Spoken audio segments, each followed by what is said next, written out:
Toda vez que a bolsa bate uma máxima histórica, muita gente se pergunta se deve começar a investir, esperar um pouquinho cair para poder entrar no mercado. Mas o que está acontecendo? Por que a bolsa está numa máxima histórica? Por que o Bitcoin está tão valioso? Por que o ouro está tão caro? Por que as bolsas mundiais como um todo estão numa máxima histórica? O que está acontecendo e por que os PLs estão tão puxados assim? Vem comigo que a gente vai explicar hoje. O InvestDoc é um projeto de educação financeira feito por profissionais que não são do mercado, assim como você. Então, pessoas que estão vivendo a mesma experiência que você está vivendo. Se você apoia esse projeto, não deixe de se inscrever, curtir e compartilhar. Antes de mais nada, eu quero explicar para vocês o que é o PL, que a gente falou no começo do vídeo. PL é um indicador de preço de ações, que é o preço sobre o lucro. Ou seja, quanto tempo em anos, com o último lucro da empresa, essa empresa se pagaria. Então, se o PL é de 10, por exemplo, essa empresa, dando o lucro que ela está dando atualmente, se pagaria dentro de 10 anos. Então, quanto mais alto o PL, mais tempo para aquela empresa se pagar. Eu sei que aqui no InvestDoc a gente ainda não começou a falar sobre indicadores de ações, mas o PL ele pode sim ser uma coisa aumentada, ele pode ser maior do que 10, 20, 30. Isso acontece quando você está esperando que aquela empresa cresça nesse intervalo de tempo.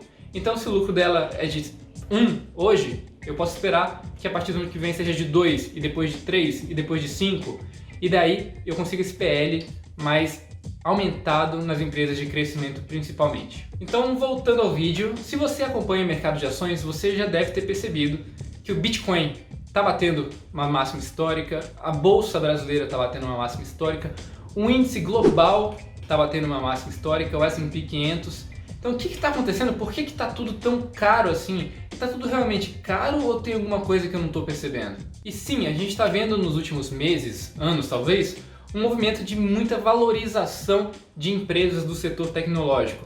Lá nos Estados Unidos, por exemplo, a Tesla, que está com PL batendo 1.500, se eu não estou enganado, por aí mais ou menos. Aqui no Brasil, a VEG com PL mais ou menos de 70. Então você vê que essas empresas realmente estão com PL bastante alargado, mas não necessariamente por causa do motivo que a gente vai explicar aqui no vídeo.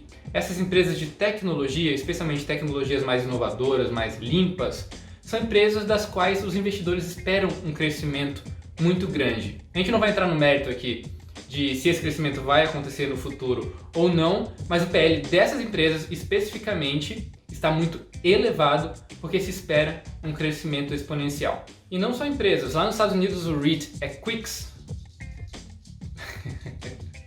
já bateu um PL acima de 100, eu acho que hoje está em torno de 137, se eu não estou enganado, mais ou menos.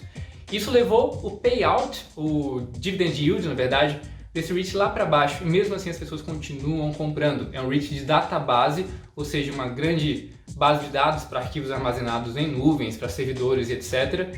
E ele tem tudo a ver com tecnologia. Então vê que o mercado tecnológico como um todo está com preço bastante puxado. Mas hoje eu não estou aqui para falar sobre expectativa do mercado, sobre um setor ou sobre outro setor. Eu estou aqui para falar sobre por que o mercado como um todo está tão inflado assim. Então, o motivo é relativamente simples, a gente já comentou no Instagram do InvestDoc. E o que acontece é que durante a pandemia, muitos governos da Europa, Estados Unidos e até aqui no Brasil injetaram muita liquidez na economia, ou seja, imprimiram muito dinheiro e injetaram esse dinheiro na economia. Com esse dinheiro sendo injetado na economia, com os países adquirindo dívidas para repassar para a população o dinheiro, o que acontece é que esse dinheiro ele fica disponível para a população como um todo. População, especialmente a população pobre, gasta esse dinheiro e a população pobre ela não vai comprar ações, ela não vai investir em empresas, não vai comprar fundos imobiliários, muito pelo contrário, eles vão investir na subsistência deles, ou seja, eles vão gastar, eles não vão investir propriamente dito. Então essa população vai e gasta esse dinheiro. Esse dinheiro, em parte, é convertido em impostos e volta para o governo, e em parte ele é convertido em lucro para as empresas. Então depois que esse dinheiro que foi injetado na economia completa essa jornada toda, ele acaba indo para a mão das pessoas mais ricas, ou seja, acaba aumentando a concentração de renda em última análise. E eu não estou falando que isso é uma coisa negativa ou positiva, eu não vou entrar nesse mérito. Eu também não estou falando que é uma coisa que o governo precisava ou não precisava fazer para ajudar a economia nesse momento ou as pessoas mais pobres, mas o que acontece é basicamente que o dinheiro ele acaba chegando na mão dessas pessoas com mais aquisições. E essas pessoas, essas sim, têm uma educação financeira mais evoluída, mais desenvolvida. Ou pelo menos mais capacidade de, ao invés de pegar esse dinheiro e gastar comprando arroz, carne, ou seja lá o que for, esse cara, ele já ganha o suficiente para comer o que ele quiser, para gastar com carne de primeira. Então esse cara, ele vai comprar bens mais caros, vai construir, ou então vai investir em ações ou em qualquer outro mercado. E essa situação cria alguns movimentos que eu queria conversar com vocês. Primeiro movimento é um excesso de liquidez global, ou seja, tem muito dinheiro disponível, muito dinheiro querendo ser gasto e buscando locais onde a rentabilidade é maior.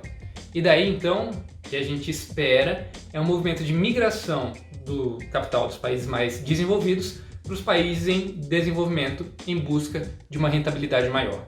E eu queria muito que o Brasil aproveitasse esse movimento. Não sei se vai acontecer, se a gente vai conseguir passar segurança o suficiente para aproveitar e captar esse dinheiro que está líquido e que está disponível no mercado. O segundo movimento, que é basicamente o motivo desse vídeo aqui, são pessoas investindo mais. Então, pessoas com capital, uma liquidez maior, passando a investir mais. Então, comprando mais ativos, com essa liquidez em sobra. Esses ativos cada vez estão com os preços mais elevados, mas não necessariamente eles estão caros, eles simplesmente estão equilibrando oferta e demanda. Existe mais demanda agora de compradores, então, portanto, esse preço ele vai subir. Isso também não significa que não existem ativos que estão bem precificados ou que ainda estão com preço aceitável. E muito menos que os ativos que estão mais caros estão com preço fora do aceitável. O que acontece é que o paradigma, o mercado como um todo, ele mudou a partir dessa nova liquidez. E o terceiro movimento é que muitos investidores começam a perceber esse excesso de liquidez, eles começam a ter medo do valor real da moeda deles. Eles começam a ver que o governo imprime, que o governo aumenta a quantidade de despesas, que o governo ele começa a contrair dívidas, então ele começa a temer pelo real valor daquela moeda dele, se a moeda dele não vai desvalorizar no futuro. Então ele busca o que a gente chama de uma reserva de valor. E as duas grandes reservas de valores que a gente tem visto nos últimos tempos têm sido o ouro, prata, os metais valiosos no geral, e o Bitcoin do outro lado.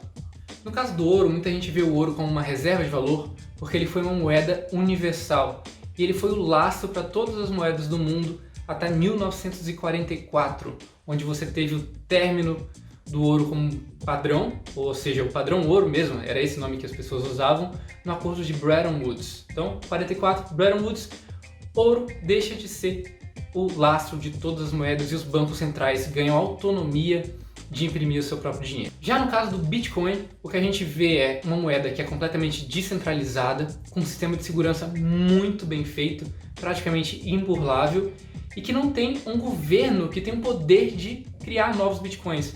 Então você tem uma quantidade X de Bitcoins no mercado, ela pode ser comercializada apenas entre uma pessoa e outra, você não pode ter um intermediário, e pelo fato de você só ter uma quantidade limite dessa moeda, ela também é considerada por muita gente como reserva de valor. E é exatamente por isso que o preço do ouro subiu tanto durante a última crise, e é exatamente por isso que o preço do Bitcoin está tão inflacionado, por mais que o Bitcoin não seja um ativo gerador de valor. E aí vem aquela pergunta, então, é bolha ou não é?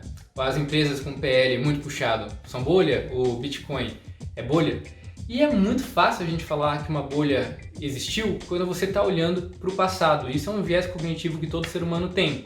Então, na época do .com, embora as empresas não gerassem fluxo de caixa, as pessoas estavam ali investindo nelas. E essas pessoas muitas vezes eram investidores excepcionais, pessoas com muita experiência. E, mesmo assim, eles estiveram lá, eles presenciaram a bolha, eles participaram e eles perderam com a bolha. Então, não é possível, antes que uma bolha estoure, dizer se aquilo é uma bolha ou não. O que a gente pode ter é a compreensão e a crítica para dizer se um ativo ele tem um lastro, ele realmente é gerador de caixa, ele é gerador de renda, ele é um bom ativo, ele é um ativo que vem crescendo nos últimos tempos, ou se não. E a partir daí a gente criar nossas próprias conclusões. Então, se é bolha ou se não é, a gente só vai saber no futuro. Eu não invisto em bitcoins. Eu realmente não gosto de investir em ativos que não sejam geradores de riqueza, que não sejam geradores de fluxo de caixa. mas essa é uma opinião minha. Muita gente tem ganhado bastante dinheiro no Bitcoin, eu não critico, eu vejo realmente como uma reserva de valor, mas eu acho que uma coisa que envolve um mercado tão especulatório acaba não sendo o tipo de investimento que eu busco. Mas isso cada um de vocês tem que juntar o conhecimento, a experiência e a leitura para criar a crítica própria. É isso aí, galera. Falou e tchau!